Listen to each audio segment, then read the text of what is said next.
Thank you. Thank you for hosting me today. I'll start sharing my screen in just a moment. Like she said, my name is Donato D'Andrio, Compete Now website design, digital marketing. And for a lot of websites that we complete and some that we don't even do, we get asked to, how can we now get some more business from our website, some more sales, some more leads, or whatever the goals are. And depending on the type of business, the answers vary. The fastest way to get an immediate return on your website design, if you don't have any existing marketing or traffic coming to the website or search engine optimization, is definitely Google Ads. And then Google Ads can remain a consistent strategy for anyone's digital marketing plan. But as far as the how long you can expect it to take to get a return on your investment, Google Ads is typically the fastest return compared to SEO. And that's what I'm gonna try it. It's very complicated to estimate what the cost is for your business to use Google Ads. So I'm gonna try to spend more of this presentation on that question. We'll go through the overview what Google Ads is, how it works, and some ins and outs of it. But I'm going to try to focus more on just how you can figure out if your business can use Google Ads profitably, because there are some industries that it's just really cost prohibitive for most small businesses. And then there are other types of businesses that they're lucky they can get in and pay a fairly relatively small amount of money per month to get some pretty significant traction and return on their investment. So that's what we're going to try to cover today. So right now I'll start sharing my screen so I can show the presentation. Am I sharing the presentation, Christine? Yes, I can see it. Okay, yeah. You don't get that nice little border around the screen, I think, when it's recording. All right, so I'm sharing the right screen. I gave a little bit of a overview of what we're going to talk about already. And now we can talk about the types of listings that show up on Google in general. There are the Google Ads, the map results, the organic listings, and the local services. So the Google local services will really only show up sometimes, depending on, it's really not widely available for every type of business, but I did Google for one that does cover Google local services, so you can see. So I searched for plumber near me. And then this is where you're seeing those Google local service ads. So if you're in the trades, or they're starting to offer it now for attorneys in certain areas, this is just kind of like a different form of Google Ads. This could be probably another presentation for another day, but that's where what that real estate there is. Definitely worth looking into if you're in the trades or an attorney. And this is pay per lead, so that's kind of a cool thing there. But anyway, you have the Google local service ads showing up, and then now these are the Google Ads. So you can kind of see how you're getting those three results from the Google Ads, which is what we're talking about today. So showing up for certain keywords in this ads area. And over time, years ago, these Google Ads used to be right at the top, and they had an ugly yellow background behind them, and it just shouted, they were effective back then, but it was also kind of like a big "don't click me" box to a lot of people, because they thought, why would I want to click on an ad?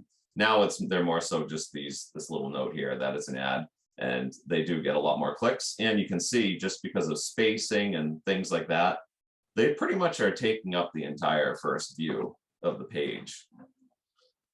Then the next spot are the Google Maps. This is also very important to get your business on. It's called Google My Business. It's free. Not free to show up on the top, but free to get on and start gathering reviews, which I always recommend. But you can see now we're between the ads and the maps, we're really covering a lot of the page. So even if you are lucky enough to get into the Google organic SEO area, I'm already having to scroll halfway down the page. And then to get in that top half of the Google search engine optimized area, you have to try to somehow beat out Angie's List, Yelp, Thumbtack, Rooter, Home Advisor. It's not until here that I'm actually getting into some local businesses. So it's kind of like you can spend thousands of dollars on SEO and still really only get up into this, the bottom of page 1 on your organic listing, which is going to be, you're going to get a lot less clicks that way and a lot less traction. So for a local business like a plumber, probably the best bet is to get into the maps and really creating a listing and getting a lot of reviews, but that's for another presentation. Or you can pay to be on Google Ads or Google services. So that's just a little bit of an overview of the types of listings that there are, and we're focused on how you get your business into this group of listings. So if I scroll down to the next view, just talk a little bit about what determines the cost of the Google Ads. It's a pay-per-click model. So on this listing, none of these companies will actually pay unless I click on their ad, which I'm not going to waste their ad budgets. So I'm not going to click, but if I clicked on one of these ads, they would be paying for that one click. And that's what helps determine, what you're going to need to pay for. And also makes it, we'll get into it a tiny bit later on, what keywords you're going to bid on. So what's worth, plumber near me is worth paying for a plumber. Learn how to be a plumber. I wouldn't want to pay for that as a plumber. So that's a good example of how Google Ads can become wasteful if it is not done correctly, because you'll be showing up for too many broad items that'll never yield any results. All right. So, and the prices are determined by competition. So plumbing, very competitive. A lot of people driving up the cost of the clicks is a higher click. Other types of services like dog training, we're managing a campaign for now is a much lower cost per click, because not many dog trainers use paid advertising services for probably a bunch of reasons, probably because they're too busy or because they just don't see the need or don't have the know-how, which makes it cheaper for the ones that do, which is nice. Some Google Ads lingo, if you're going to start talking to consultants like myself about Google Ads or start trying to do it on your own, you're going to hear these words. There's impression. So this is when your ad shows up in a search result. So these ads when I did the search, got 1 impression, and you're not paying for that. That's just part of the lingo of knowing what they mean by impression. A click is if I clicked on that, then I'll skip over this next one. The click-through rate is how many times people click on your ad after it has shown up. So if I clicked on this first one, just called Heritage, that would be a click. And then on that 1 impression, it would be 100% click-through rate. But if that ad shows up 100 times and I click on it once, then, it's a 1% click-through rate. If you're writing, and a better click-through rate indicates that you are using relevant terms in your Google search. So plumber near me. And then I'm seeing here, I'm not really seeing plumber in the first. So actually, if I were to actually click on one of these ads, I probably would click on this middle one. I like how it says, number 1 plumber, Methuen, even though I'm in North Andover, it's close enough. And then home plumbers is pretty decent too, but I like the number 1 plumber. So you're really looking for that main keyword to be in that main headline, and that's going to make your ad have a better click-through rate because it's immediately showing as more relevant to me when I'm doing this Google search. Whereas this one is emergency services available at 12 a.m. It's just not as relevant, or and then I see plumbing services Methuen. It's just not. I don't have an emergency. It's just not really what you're looking for the most part. But who knows? Maybe they've run this ad and the word emergency gets people to call more often because they need somebody right away. That's what goes into that. And then cost per click is how much the click costs. And that's determined by competition. So, this person's probably paying the most, this person's paying the second most, this person's paying the third most, and we'll get into a little bit of the cost per click estimates as we go on. All right, so I'll scroll to the next one. And now we have Google Ads Lingo continued. We have conversion. So that's where you'll set that up in Google, and you'll set up the tracking so that you'll get an average cost per conversion through Google Ads. So if your goal is to have somebody come to your website and request a quote, you want to set that up as conversion in Google Ads, because that will help you understand what ads and what keywords are producing results and request to quotes. And it'll also allow Google to monitor and get a better understanding of the types of audiences and people that are going through with that conversion. And then eventually you can start maximizing your strategy of your Google ads to automatically try to cater to people who are Googling that meet that profile of your target customers that you want to get more clicks from. The average position is just going to give you an idea of where the rank on the page for your ad typically shows. We talked a little bit about this in the beginning, why invest in Google Ads. It is a very quick way to get to the top of page 1 for Google for your most sought after keywords. You can control where your ads show geographically. So if you have a service area, you can really almost exact customize it to the radius that you want to target, or the cities or towns or zip codes you want to target. You can set a monthly budget, so you don't have to spend. You can spend what you're comfortable spending as long as it's enough to, yield results, which we're going to get into. You can turn it off anytime. So if you have budget problems and you want to shut it off, or you're just some businesses have off seasons, you just don't need to run ads in the off season, you can shut it off. You're not stuck in like a minimum contract like some other advertising sources. Or if you just get too busy and don't need it, then you don't want to keep taking calls that you can't really help out. The tracking, if set up properly, is black and white. A lot of our clients that we do business with, we track all the leads into a spreadsheet, and then we meet with our clients monthly to maintain that spreadsheet and have an ROI column next to it. So if somebody will have a quality of the lead tracked, and we'll have how much did that lead spend with the business tracked, so that, and what is it, and then some of them we have the net profit as well, so we can keep track of what the return on investment is and make sure that it is improving or a positive one over time.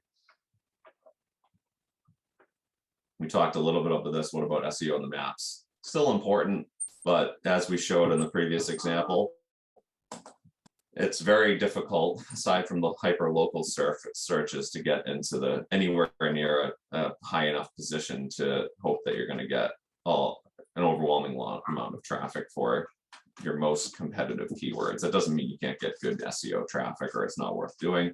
But if you're looking for something that's going to produce results and produce them quicker and sooner, and is going to be black and white to track, then this really is the thing. Because if this plumber, even if it was a plumber that had tons of blog content and interesting content, it's hard to make sure you're getting enough extra SEO traffic from within your service area to really make it worthwhile. A lot of them that you see coming up are more so location pages, like this Aaron Plumbing one has a Methuen page. So that's that. Just talking a little bit about the best practices. We kind of touched on it a little bit. So structuring your campaigns, picking your keywords, writing your ads and the ad headlines, and then really being strategic about what page are you bringing that traffic to. So if you're having an ad that's running and it's mentioning a certain service, like we have another place that's a mechanic auto repair service, if somebody Googles for brakes, you want to bring them to the brakes page, not the home page of the main website. So that's just a little basic thing that some beginners have some trouble with. All right. So best practices, you want to make a separate ad and ad groups and keywords for each of your main services. So that just helps to ensure that you're bringing in traffic through your campaign, and then you're able to properly direct them to the most relevant inside page that they can get to. And then that makes it so that you have higher quality score for your pages. Google likes that. You'll end up paying less per click, and you'll get more leads. So there's lots of reasons to have plenty of reasons to focus on having highly targeted keywords in your groups. They shouldn't be too broad. You should try to get them as intent-based as possible, and you should use negative keywords to avoid wasted clicks. Like we talked about before with plumbers, if a lot of the home services, it's always a struggle where you're trying to avoid DIY type of terms. So a negative keyword is a keyword you add to your campaign that actually you specifically indicate, I don't want my ad to show up if somebody includes this in their search. So if it says, how to be a plumber, how to might actually be the keyword phrase that anytime how to is in this phrase, I do not want to show up, my ad to show up, and that'll help. And that that is very important. And we've actually found that for a lot of the service, a lot of these local service type of campaigns, you kind of want to keep track of your competitor names and add those in as keywords. I know that in some industries you can set up competitor keywords and try to poach clicks, but what we've seen when we listen to the calls and get feedback is most of the time people are just clicking on the first ad that shows up when they're trying to get their provider, and then just end up being the wrong number and a wasted click and a hang up. So that's partly why it's important to track the campaigns closely, so that you can get a feel for, is it working and whatnot. All right, so best practices for the ads. We actually covered this a little bit earlier, but making sure that headline has the relevant keyword in it. So that is here. This would be the ad headline. So this one has Palmer right, and towards the beginning, ideally, I think is better. You want to make sure it has it in the little text that shows up as well below. And then you can enhance the ad with extensions. Examples of extensions on here are the site links, so additional interior pages on your website. And what's nice about those are it does make your ad take up a little more real estate and helps increase the click-through rate. If I come down to the next one, you can see a good ad where, I search the airport transportation and they have the airport rides right in the headline, and then another keyword right in the text. So that theirs is creative because they actually did two ways: they had the airport rides and the airport transportation right in the meta description. All right, so now I wanted to go through budgeting and how that works. So I don't know if we have somebody that is joining now, and we should test out what budget could be. Otherwise, I can just go through and kind of do an estimate the same way I would try to do a budget estimate for anyone else. I see. What do you think, Christine? Anyone want to volunteer? If we don't have a volunteer, then I'll just pick a different service. I know there's one person on here that probably would want mortgage as their mortgages as theirs, and that would be a little probably intimidating to most small, but that's probably, if not one of the most expensive keywords you can bid on. So I'm going to go in and show this a few ways. Oh yeah, it's either that or personal injury attorneys that are really jacking up the prices more than anyone else. All right, so let's go in here. Christine, what kind of business do we want to try to pretend like can be a fake business? What service do we try to do? Let's say a printing company. Printing company? Okay. Yeah. So that's good. That's one that is fairly expensive and probably Google Ads won't work for. But that's why we do this, and that's why when we are asked to manage Google ad campaigns, we'll always do this type of thing. We'll pull up the Google ad keyword planner, and we'll pull up, and if needed, we'll pull up the ad spend calculator. I didn't mention your name. Calling you out. You might be doing this anyway, though, and if you are, we can take a look, help you with it potentially. So let's see. What would a printer want? Local printing company, business card printing. Yeah. Okay. Business cards, brochures. This one's an interesting one because this could also get triggered into having some issues with people. You don't really want to be showing up for people looking to buy a printer. Right. So definitely a lot of reasons to get the business card. But it's pretty nice. It does give you a good range. So I'm gonna say get started. And the keyword planner gives you some good suggested searches of what you're gonna have to pay. So like local printing company is probably a pretty decent term. It's saying in the entire country there's about 880 searches a month for that keyword, and the competition's medium, and then top of the page bid is $11 per click, bottom of the page $3 per click. So usually you'll just figure, playing it safe, we would assume we're going to be on the higher ends of the range. Then you'd say, maybe $8 per click, and then business card printing company would be the same. So if it were the case, and you're gonna have, and this is estimating the whole United States, so you would be able to narrow that down to a smaller area. Let's see, let's do like Massachusetts, just to get it down somewhat.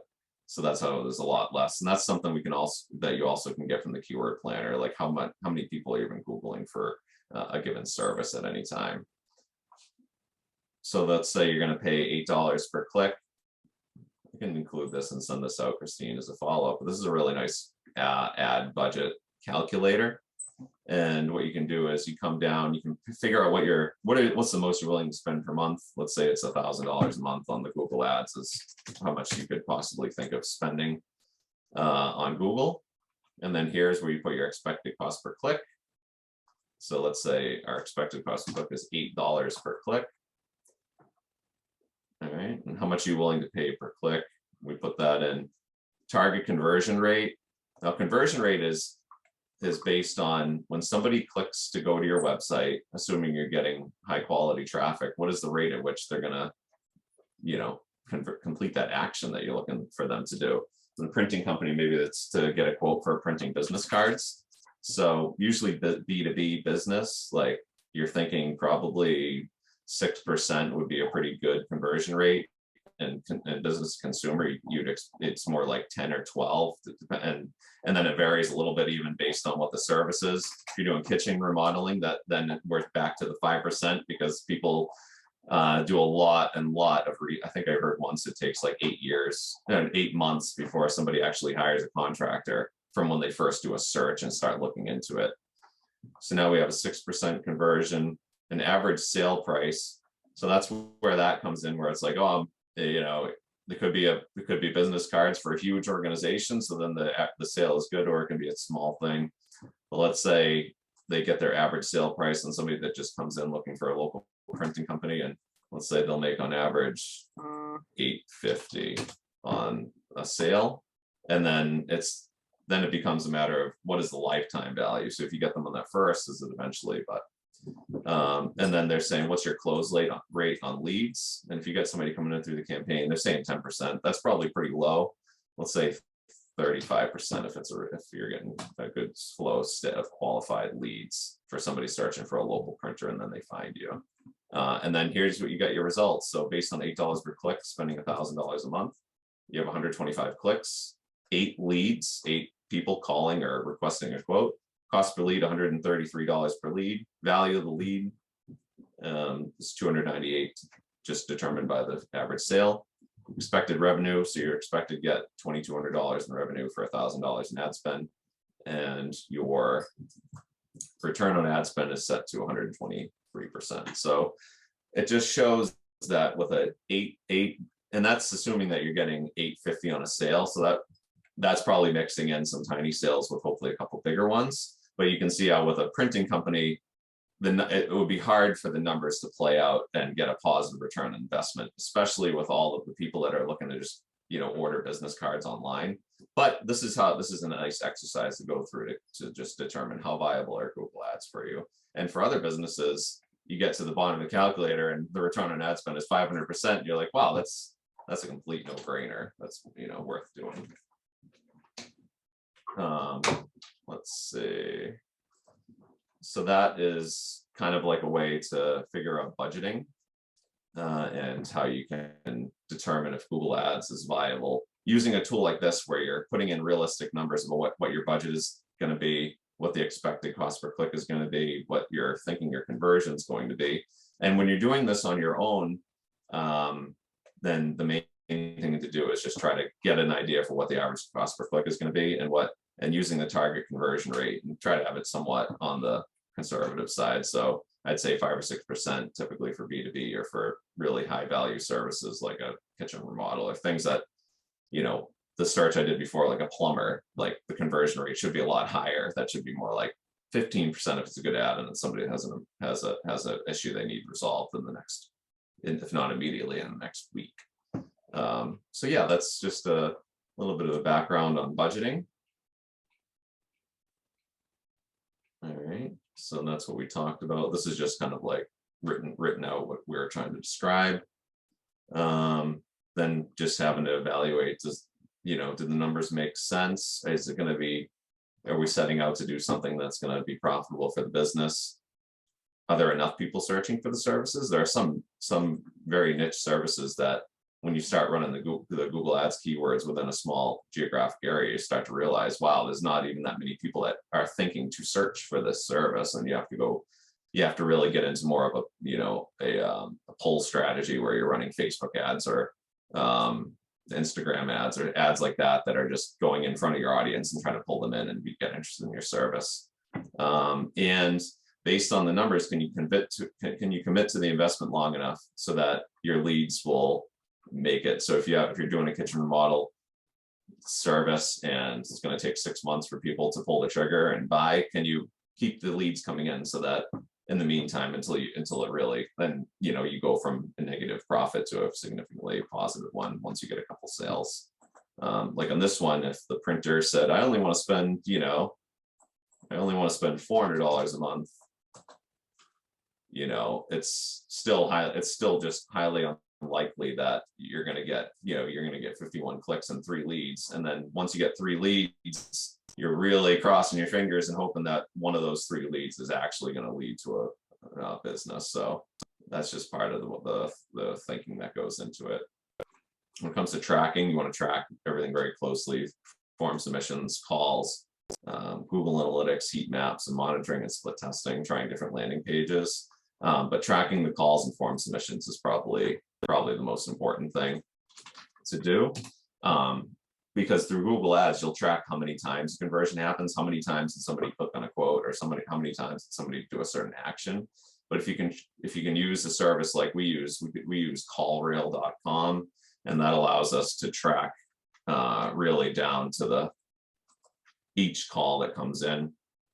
And it's only tracking calls when somebody clicks on the Google ad and then goes to the website, it tracks the call and records it, so that we can listen to the call and add it to the spreadsheet and keep track of what the call was about. Was it a good call, not a good call? Like you can see, this call was like 25 minutes long, so that was a good call. And then when we go into form submissions, it also tracks those form submissions so that we can go through and see exactly, okay, is Google Ads and this person inquired from Google Ad. So it really lets you track everything closely, CallRail, and I would recommend using that. So try to get through that and get the budget question answered of how it works and how you can figure out what is it going to cost for in my industry to make this work, and is that even viable for me? Because it really can be for some businesses. We have clients that are getting more than a 5-time return on their investment using Google Ads, and then there are some others that we evaluate and just say, based on your margins and the cost per click, it's just not going to work. So definitely always honest about that, and that would be the offer to the group, is we'd be happy to do a little audit and figure out what it would take to get the campaigns working. Are there any? Well, questions? I have a quick question. Yeah. What's the best way for people to identify keywords that work best for their business? Like, you kind of showed a couple websites where people can figure out, the ad budgeting and that. Other websites that kind of help you figure out keywords to use, keywords to avoid, competition keywords that other businesses are using. Yeah. So the Google Ads Keyword Planner is probably the best. Okay. That's the one that I use. It didn't give me a lot of, it will actually give suggestions as well. So if I go here, let's see if I just clicked on the wrong thing. Discover new keywords. Let's see.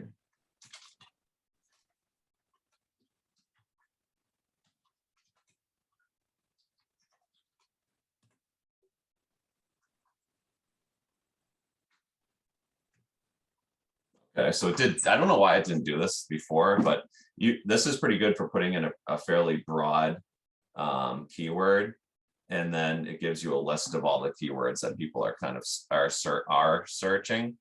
And I'll toggle this. Instead of the United States, I'll do mass. Yeah, so you can see printing services near me is probably the number one. Yeah. And then there's business cards near me, printing companies near me. And that gives you an idea for all. It gives you a nice big list of potential keywords. And then after that, in terms of identifying which keywords are working and which aren't, it's just more so kind of monitoring the campaign and adding and removing based on results. Because this printing services near me, that one I would be cautious of using because it's getting the most searches, but that could also be just regular people searching for a place to, print out their paper or documents or something, like at a like if you're going to find like a Staples or a library to use a computer to do that. Right. So yeah, that's definitely part of the thing, is that when it comes to identifying high value keywords that'll produce results. But within the Google Ads, you'll be able to go and look at the search terms and see what keywords are most frequently resulting in your end goal of a request to quote or whatever the conversion is that you're targeting. And do you feel that it's always worth the extra money to appear at the very, very top?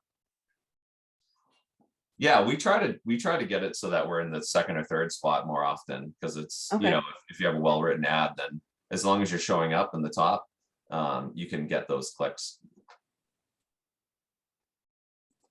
So usually when we manage campaigns, we try to inch our way up a little bit instead of like bidding straight to the top. Right. Okay. Mhm. Does anyone else have any questions? You can feel free to unmute yourself and ask Donato.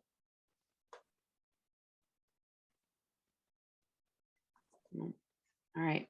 Well, we are recording this presentation, so we will be sharing it online afterwards and posting it on our social media. I will email it to everyone who registered and everyone who attended, as well as Donato's contact information, so that everyone can get in touch with him directly. And Donato, if you don't mind, just maybe sending those links that you mentioned today, and if there's any other resources that you think people would benefit from, that would be awesome. If you don't mind sharing those with us. All right, that sounds great. All right. Thank you so much. And everyone have a good one. All right, thank you. We'll see you on May 11th, hopefully. Bye.